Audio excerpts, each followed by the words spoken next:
Yo tenía la caja abierta entre las manos cuando escuché la puerta a mi espalda. El olor había llegado primero, dulce y podrido al mismo tiempo, subiendo de esa caja de zapatos que jamás debí abrir. Y entonces la voz de Rubén sonó tranquila, demasiado tranquila para lo que yo acababa de ver adentro. «Te dije que cada cosa tiene su lugar», dijo, «y tú acabas de sacar a mis niños del suyo».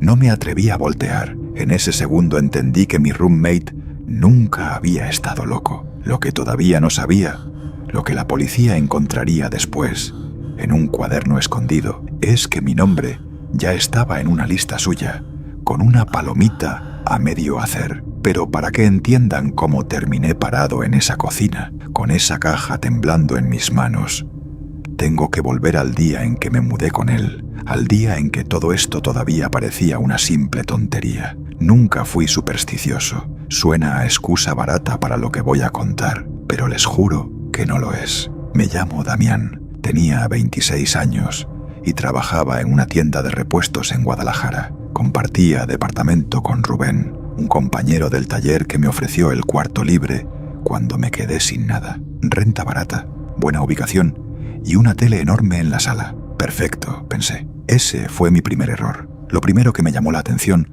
fue el jersey. Rubén tenía uno de la selección, viejo, deslavado, con una mancha amarilla en el cuello. La primera semana del Mundial lo vi ponérselo antes del partido y no volvió a quitárselo, ni para dormir, ni para bañarse. Y créanme que lo sé, porque el olor entraba por debajo de mi puerta. «Oye, Rubén, ¿no lo vas a lavar?», le pregunté un día, medio en broma. Me miró como si le hubiera propuesto quemar a su madre. «¿Estás loco?», me dijo muy serio. «Le lavo el jersey y nos meten 4 goles. ¿Tú quieres cargar con eso?». Me reí. Pensé que era ese tipo de bromas que hacen los fanáticos. No entendí que para él no era broma. Rubén tenía un sistema.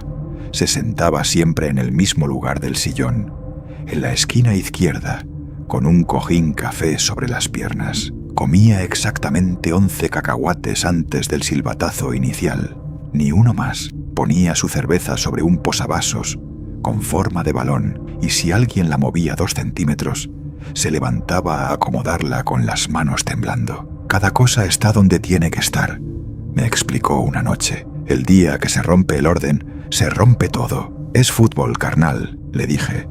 11 contra 11. Tú aquí no cambias nada. Se quedó callado. Después sonrió de una forma que en ese momento me pareció rara y que ahora me da escalofríos. «Eso es lo que todos creen», murmuró. Al principio me daba risa. En serio. Rubén gritándole a la tele: «No digas su nombre, lo salas». Rubén negándose a comer pollo los días de partido porque el pollo no vuela y nosotros tenemos que volar. Rubén apagando la luz del baño con el codo porque el interruptor estaba cargado de mala suerte. Se lo contaba a los del taller y nos moríamos de risa. «El bufón del Mundial», le decíamos. Pero México iba ganando. Ese era el detalle incómodo. Ganó el primer partido, ganó el segundo, empató uno que parecía perdido, y con cada resultado, Rubén se ponía más intenso. «¿Ves?», me decía señalándome con el dedo. «¿Ves lo que pasa cuando se hacen bien las cosas? Ganaron porque metieron más goles, Rubén. Metieron más goles porque yo hice que metieran más goles». Ahí dejé de reírme tanto, no porque le creyera, sino por cómo lo dijo, sin ironía, como quien afirma que el agua moja. Una tarde tocó la puerta la señora Chela, la vecina del 4B. Traía cara de pocos amigos. «Rubén, ¿no has visto a mi gata? La Michi. Tiene 3 días que no aparece». Rubén ni parpadeó. «No, señora, aquí no ha venido. Es que juraría que la vi entrar a este piso el sábado. El sábado hubo partido, señora. Aquí no entra nadie los días de partido. Regla de la casa». Y le cerró la puerta con una suavidad que me heló. Me le quedé viendo. «¿Por qué le mentiste?», le pregunté. «La gata de la señora sí anda metiéndose por todos lados». «¿Quién dijo que mentí?», contestó, y se metió a la cocina silbando. «Debí irme esa misma noche. Lo sé, pero la renta estaba pagada hasta fin de mes, y yo, como un idiota, pensé que lo peor de Rubén era que estaba loco, no que fuera peligroso. Uno confunde las dos cosas, hasta que ya es tarde para confundirlas. La cosa se torció el día del partido de octavos.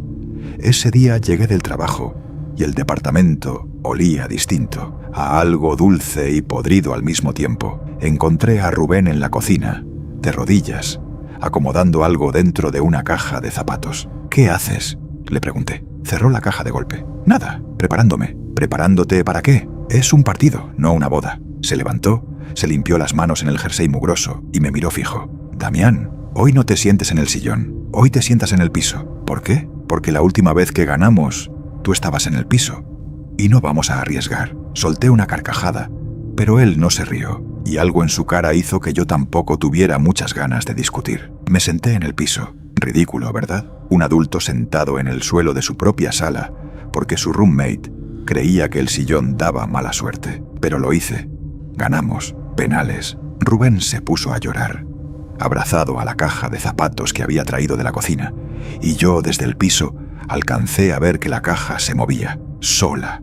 Un temblorcito pequeño, como si algo adentro respirara. «Rubén», le dije despacio, «¿qué hay en la caja?» «Mis amuletos», contestó sin mirarme, meciéndola como a un bebé. «Mis niños de la suerte». Esa noche no dormí. Me quedé pensando en el olor, en el movimiento de la caja, en la mancha amarilla del cuello, que ya no parecía tan amarilla, sino más bien café oscura. Y a las 3 de la mañana escuché a Rubén hablando solo en la cocina. No era un rezo, era una conversación. Él hablaba, hacía una pausa y respondía como si algo le contestara. Pegué la oreja a la pared, conteniendo la respiración. No entendía todo, pero alcancé a escuchar frases sueltas. «Ya sé que no es suficiente», decía Rubén. «Ya sé. Pero el que sigue es grande, te lo prometo. Grande y fresco». Silencio. «No, él no sospecha nada», siguió. «Cree que soy un payaso. Todos creen que soy un payaso». Una risita corta. «Mejor así. Nadie cuida a un payaso». Otro silencio, más largo. «Está apagado hasta fin de mes», dijo entonces. Y algo en cómo lo dijo hizo que se me cerrara la garganta. «Después de eso, ya veremos qué hago con él». Me metí a la cama con el corazón golpeándome las costillas y me tapé hasta la cabeza como un niño, como si una cobija fuera a protegerme de algo. Al día siguiente, cuando se fue al trabajo, abrí la caja. No voy a describir todo lo que había adentro, porque todavía sueño con eso. Solo diré que había animales, pequeños, del vecindario, la gata de la señora Chela, que llevaba más de una semana desaparecida y que todos pensaban que se había ido de callejera, el perico de la esquina y algo más grande, envuelto en el jersey deslavado, del que tanto se ufanaba. Aunque el jersey que Rubén traía puesto, lo tenía yo enfrente, en la caja, empapado. Entonces, ¿qué traía él puesto? Y ahí es donde esta historia me alcanza a mí mismo. Escuché la puerta. Rubén había vuelto antes de tiempo, parado en el marco de la cocina mirándome con la caja abierta en las manos. Y por primera vez desde que lo conocía, no sonrió. Ya saben la frase que me dijo. Lo que no les he contado todavía es lo que vino después de esa frase. «Rubén, ¿qué es esto? ¿Qué chingados hiciste?» «Lo necesario». Dio un paso hacia mí. Cada partido pide algo. Chico al principio, más grande después. Los cuartos de final piden mucho, Damián. Piden tanto. Ladeó la cabeza. «Y tú llevas 2 meses viviendo aquí sin pagar la suerte que te toca». Salí de ahí. No agarré nada. Ni cartera, ni celular. Bajé los 3 pisos corriendo y no paré hasta la avenida. Llamé a la policía desde un teléfono prestado. Cuando entraron al departamento, Rubén ya no estaba. Encontraron la caja. Encontraron cosas peores en el closet, detrás de las cajas de repuestos que yo creía llenas de tornillos. Encontraron un cuaderno con una lista de nombres, fechas de partidos, y al lado de cada nombre, una palomita. El mío estaba en la lista, con la palomita a medio hacer. México quedó eliminado en cuartos. Salió en las noticias que un aficionado, profundamente afectado por la derrota, seguía prófugo. Yo lo leí distinto. Yo entendí que se le acabaron los amuletos antes del partido, que le faltó pagar la última cuota. Desde entonces no veo fútbol, y cuando alguien dice, medio en broma, que gritó tan fuerte que ayudó a meter el gol, no me río, porque hay gente que de verdad cree que puede cambiar el marcador, y hay gente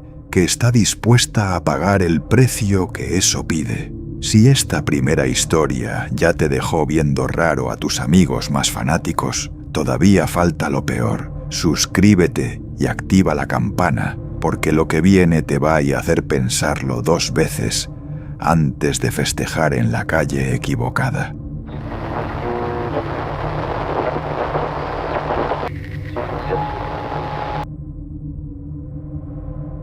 Yo fui de los que viajaron. Ahorré 2 años para eso. Me llamo Andrés, soy de Bogotá, y cuando salió que mi selección jugaba en el Mundial, crucé medio continente para verla en vivo. No me arrepiento del viaje, me arrepiento de una sola decisión, una calle, un giro a la izquierda que no debí dar. Pero déjenme contarles cómo llegué ahí. El partido había terminado tarde, empate, un resultado que dejó a todos con esa mezcla de alivio y frustración que solo el fútbol produce. Salí del estadio con la camiseta puesta, la de mi país, cantando con miles de desconocidos que en ese momento eran mis hermanos. El problema es que afuera de un estadio hay hermanos y hay enemigos, y a veces no se distinguen hasta que es tarde. Me separé de mi grupo, buscando dónde orinar. Cosa de 5 minutos, pensé. Me metí por una calle lateral, después por otra, y cuando quise volver, el río de gente ya se había ido por otro lado. Me quedé solo en una zona que no reconocía. Casas bajas, luz de un solo poste, basura del festejo por todas partes. Escuché voces atrás de mí. Al principio me alegré, gente, pero cuando me di la vuelta vi los colores. Eran de la otra hinchada. 5, 6 tipos, con las camisetas del equipo rival, caminando despacio, sin prisa, que es como caminan los que ya te vieron y saben que no vas a ninguna parte. «Hey, hermano», dijo uno, el más alto, con una sonrisa que no tenía nada de amistosa. «¿Te perdiste?» «Voy pa'l centro», contesté tratando de sonar tranquilo. «Ando buscando el metro. El metro está lejos». Se acercó. «Muy lejos pa'l lado que vas». Los otros se rieron. Uno se quedó atrás, mirando la calle, vigilando que no viniera nadie. Ahí entendí que esto no era una molestada de borrachos. Esto estaba organizado. «¿De dónde eres, visitante?», preguntó el alto, girando a mi alrededor como quien inspecciona un carro que va a comprar. «De Bogotá». «Bogotá», escupió al piso. «Vinieron muchos de Bogotá esta semana. ¿Sabes cuántos volvieron caminando bien? No quiero problemas, en serio. Solo quiero llegar a mi hostal. Nadie quiere problemas. Los problemas llegan solos». Se acercó tanto que sentí su aliento a cerveza tibia. «Pero mira, te voy a dar una oportunidad, porque hoy ando de buenas. Cántame el himno de la barra de acá, completito, y capaz te dejo ir». «No me lo sé». «Ah, no te lo sabes». Chasqueó la lengua, fingiendo tristeza. «Qué pena». Esa era la pregunta fácil. «Quítate la camiseta», dijo el alto. «¿Qué?» «La camiseta. Acá no se usa ese color. Quítatela, y capaz te dejamos ir». Mi cabeza iba a 1000. Podía correr, pero eran 6, y yo no conocía las calles. Podía pelear, pero eran 6. Empecé a quitarme la camiseta despacio, ganando segundos, buscando con los ojos una salida, un local abierto, cualquier cosa. «Miren cómo tiembla el visitante», se burló otro. «¿No que muy machos en la tribuna?» «Tranquilo, no quiero problemas», dije. «Me voy y ya, no vi nada, no pasó nada». El alto se puso serio de golpe. Esa fue la parte que más miedo me dio. Como la sonrisa se le apagó como un foco. «El problema, hermano, es que ustedes vienen a nuestra casa, cantan en nuestra cara y creen que se van así nomás». Sacó algo del bolsillo. En la penumbra no vi qué era, pero brilló. «Acá las cosas se pagan». No terminé de quitarme la camiseta. La aventé a su cara y corrí. Corrí como no sabía que podía correr. Escuché los pasos atrás, los gritos. «Agárrenlo, agárrenlo». Doblé en una esquina. Salté una reja baja. Caí mal. Me levanté con el tobillo ardiendo y seguí. La adrenalina no deja que te duela nada hasta después. Me metí por un callejón y me di cuenta demasiado tarde de que estaba cerrado. Pared al fondo, sin salida. Me di la vuelta. Ahí venían. Ya no 6. Ahora eran 3. Se habían separado para cubrir más calles, pero 3 alcanzaban de sobra. El alto entró al callejón sin correr, recuperando el aire, sonriendo de nuevo. «Callejón sin salida», dijo saboreando cada palabra. «Qué mala suerte la tuya, visitante. Por favor, dije, y no me da vergüenza admitir que era una súplica. Tengo familia. Ahorré 2 años para este viaje. No me hagan nada. Todos tienen familia. Se acercó. Todos ahorraron. Y a todos les pasa lo mismo cuando se meten donde no deben. Y entonces, cuando ya no me quedaba nada, se abrió una puerta. A mi derecha, en la pared del callejón que yo creía ciega, se abrió una puerta de metal y una mano me jaló hacia adentro. Una señora mayor, en bata, con el pelo en tubos, me metió a su casa y cerró con 2 cerrojos justo cuando el primer golpe sonó del otro lado. «Quieto», me susurró, «no hagas ruido. Ya se van a cansar». Afuera gritaban, pateaban la puerta, insultaban. La señora no se inmutó. Se sentó en una silla de la cocina como si esto le pasara todos los fines de semana. «¿Cómo supo que yo estaba ahí?», le pregunté en voz baja. «Los oigo cazar casi todos los fines de semana», dijo sin voltear. «Ya me sé el sonido de memoria. Primero corren, después uno se queda sin salida, después se hace el silencio. Y ese silencio es el peor». Se quedó mirando la puerta que temblaba. Esta vez llegué antes del silencio. «¿Por qué me ayudó?», le pregunté con la voz quebrada. «Porque a mi hijo no lo ayudó nadie», dijo sin mirarme. «Hace 3 años, misma calle, mismos muchachos o sus hermanos, da igual, siempre son los mismos». Se quedó mirando la puerta que temblaba. A él lo alcanzaron. Se hizo un silencio pesado. Afuera, los golpes se habían espaciado. «Lo siento», murmuré. «De verdad lo siento». «No lo sientas». Me miró por fin y tenía los ojos rojos, secos de tanto haber llorado ya. «Agradéceme no volviendo. Cada muchacho que meto a esta cocina se parece al mío y yo ya no quiero salvar muchachos. Quiero que dejen de venir a morirse a mi cuadra. ¿Me entiendes?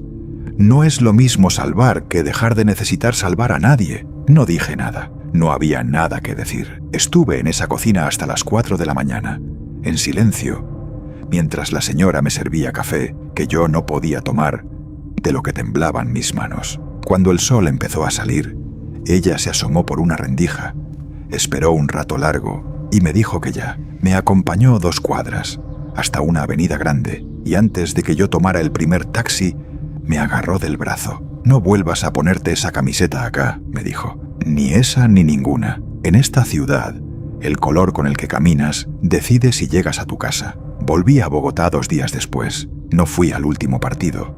Regalé mi boleto en el hostal. Todavía tengo la camiseta guardada en el fondo de un cajón, sin lavar, con la tierra del callejón todavía pegada. Y no sé por qué no la tiro. Quizás para recordarme que estuve a 1 metro de ser el hijo de otra señora que espera en una cocina a que alguien la salve.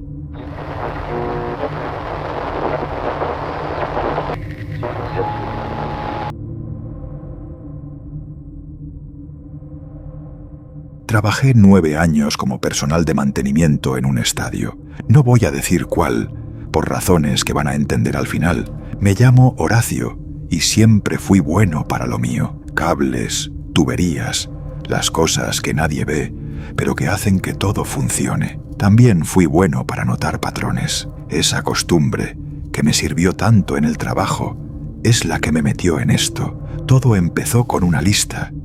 Yo llevaba un cuaderno de incidencias, cosas que se rompían, focos que fallaban, filtraciones. Anotaba todo con fecha. Un día, buscando una fuga vieja, me puse a hojear cuadernos de años anteriores y noté algo. Cada vez que había un partido grande de la selección, uno de esos que paralizan al país, aparecía una anotación distinta a las demás. No una avería, un nombre y la palabra no localizado. Al principio pensé que era de recursos humanos, alguien que faltaba, pero eran demasiados años. 2010, 2014, 2018, 2022 y ahora, con el Mundial encima, el mismo patrón. Cada torneo grande, una persona del equipo del estadio que entraba a trabajar y no volvía a salir, reportada como renuncia, como abandono de puesto, como se fue sin avisar, pero yo conocía a algunos. Gente que amaba este trabajo, que llevaba años. Gente que no se iba así nomás. Se lo comenté a Beto, el jefe de seguridad, un tipo grande que llevaba más años que yo ahí. Horacio, me dijo sin levantar la vista de su café. Hay preguntas que en este estadio no conviene hacer. Solo digo que es raro. Mira las fechas. Me quitó el cuaderno de las manos, lo cerró y me lo devolvió. Deja de mirar las fechas, dijo. Concéntrate en tus cables. Esa respuesta me quitó el sueño más que cualquier lista. Beto no me dijo que estaba loco, no me dijo que era casualidad, me dijo que dejara de mirar. Hay una diferencia enorme entre no es nada y no mires, y él escogió la segunda. Al día siguiente le pregunté a Lucía, la de limpieza, que llevaba 20 años en el estadio. Oye, ¿tú te acuerdas de un tal Efraín? ¿De mantenimiento? Renunció en 2018, dizque. Lucía dejó de trapear en seco. Efraín no renunció, dijo bajito mirando alrededor antes de hablar. Efraín bajó y no subió, como el de 2014, como la muchacha nueva del catering el mundial pasado. ¿Cómo que bajó y no subió? Al menos 2, dijo. Y se acercó tanto que sentí su miedo. Aquí todos lo sabemos, Horacio. Nadie lo dice en voz alta. Se trabaja, se cobra y no se baja al nivel -2 los días de partido grande. Esa es la regla que de verdad importa en este lugar. Las otras son para el manual. ¿Y por qué nadie hace nada? ¿Nadie ha ido a la policía? Los que hicieron algo, contestó agarrando su trapeador de nuevo. Están en la lista. Y siguió limpiando el piso, como si no hubiera dicho una sola palabra. Así que hice lo que no debía. Investigué. Descubrí que todos los no localizados habían desaparecido durante el segundo tiempo de un partido importante. Todos tenían acceso a las zonas de servicio, al subsuelo, a los túneles que corren debajo de las gradas, y todos, según los pocos registros que encontré, habían sido vistos por última vez, bajando a un nivel que en los planos oficiales del estadio no existe, un sótano que el plano no reconocía, pero que las viejas bitácoras de mantenimiento mencionaban como nivel -2. El día de nuestro partido más importante del Mundial, bajé, aproveché que todos estaban pegados a las pantallas, arriba, gritando. El estadio entero rugía sobre mi cabeza como un animal. Bajé por las escaleras de servicio, pasé el nivel -1 y encontré la puerta, vieja, de hierro, con una cadena que alguien había cortado hacía mucho. La empujé. Adentro había un pasillo largo, húmedo, con el ruido del público filtrándose por el concreto como un latido. Y en las paredes, colgados, ordenados, había uniformes, overoles de mantenimiento, chalecos de seguridad, gafetes, decenas, cada uno con un nombre bordado. Reconocí varios. Estaban los no localizados, todos, colgados como trofeos, o como recordatorios, o como ofrendas. Nunca supe cuál de las tres. Y al fondo del pasillo, alguien estaba sentado en una silla, de espaldas a mí, mirando la pared. Sabía que ibas a bajar, dijo la voz. Era Beto. Los que anotan fechas siempre bajan. Beto, ¿qué es esto? ¿Qué es todo esto? Se dio la vuelta despacio. Tenía una calma que no le había visto nunca. La calma del que ya no tiene nada que esconder. Este estadio es viejo, Horacio, más viejo de lo que dicen, y algo se pactó cuando lo construyeron, mucho antes de que tú y yo naciéramos, señaló los uniformes. El estadio pide. Nosotros elegimos quién. A cambio, aquí siempre pasa algo grande. Siempre. ¿Nunca te preguntaste por qué justo aquí ocurren los partidos que la gente recuerda toda su vida? Estás enfermo, le dije retrocediendo. Esto es gente, Beto, personas. Es una cada 4 años, dijo, como si eso fuera un consuelo. Una para que millones sean felices. Yo hice las cuentas hace mucho y me quedé tranquilo. ¿Y las familias?, le dije. ¿Los que esperan en su casa a que alguien vuelva por la puerta? Les llega un finiquito, una carta de renuncia con una firma, que se parece bastante a la de ellos. Se encogió de hombros. La gente acepta casi cualquier cosa, con tal de no tener que buscar. Buscar duele más que enterrar, Horacio. Eso lo aprendí aquí abajo. Estás justificando matar gente por un partido. No por un partido. Por primera vez levantó la voz, y el eco rebotó entre los uniformes colgados. Por lo que el partido le da a la gente. Tú no lo entiendes porque arreglas cables. Yo llevo 30 años viendo a 80.000 personas olvidarse de su miseria durante 90 minutos. Eso no es gratis, nunca fue gratis. Alguien siempre lo paga, Yo nada más decido quién. ¿Y a mí me tocaba este año? Sonrió. Y esa sonrisa fue lo último que necesité. Corrí, subí las escaleras de 2 en 2, con Beto gritándome cosas que el rugido del estadio se tragaba. Salí al nivel de las gradas justo cuando anotamos el gol. 80.000 personas saltando, llorando, abrazándose. Y yo en medio, empapado en sudor, el único que sabía lo que había debajo de sus pies. No volví a trabajar, renuncié por teléfono al día siguiente. Fui a la policía y me escucharon con esa cara educada que ponen cuando ya decidieron que estás loco. Fueron al estadio, claro. Revisaron. No encontraron ninguna puerta de hierro, ningún pasillo, ningún nivel -2, pared lisa, donde yo juraba que había una entrada. Beto seguía ahí, sonriente, ofreciéndoles café, diciéndoles que yo llevaba meses raro. Lo que nadie me supo explicar fue por qué, en el registro oficial de empleados que me mostraron para demostrar que nadie había desaparecido, faltaban exactamente las mismas personas que yo tenía anotadas en mi cuaderno. No estaban reportadas como desaparecidas, simplemente no estaban, como si nunca hubieran existido. Todavía se juega en ese estadio, todavía se llenan las gradas, y cada mundial cuando veo por la tele uno de esos partidos históricos, esos que la gente va a recordar para siempre, no pienso en el gol, pienso en el pasillo, pienso en un uniforme nuevo colgado al fondo, con un nombre recién bordado, y me pregunto de quién será esta vez. Suscríbete para más historias de terror.